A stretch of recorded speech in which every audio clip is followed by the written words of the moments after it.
دا د پېښور تاجران او دکانداران دي کوم چې د شوبې په بازار کې د احتجاج په توګه راټول شوي دي. دوی د نوي مالي کال په بجټ کې د نوي لګول شوي ټیکسونو په ضد لاریون کولو.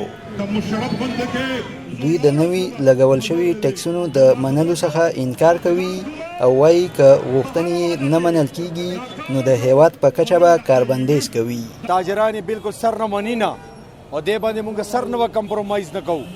مونږ نن سړکونو ته وتي نن مونږ نه پېښور نه والا تر کراچۍ پورې خلک وتي دي.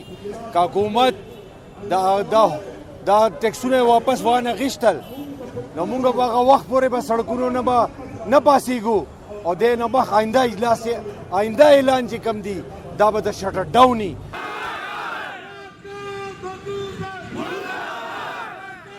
حکومت د دې لاریون په رد عمل کې څه نه دي ویلي، خو تر دې وړاندې د موجوده وفاقي حکومت وزیرانو ویلي وو چې د تیرو حکومتونو د ناسمو اقتصادي پالیسیو له وجې او د پخواني حکمرانانو د کرپشن یا درغلو له وجې هیواد د اقتصادي ستونزو سره مخ دی.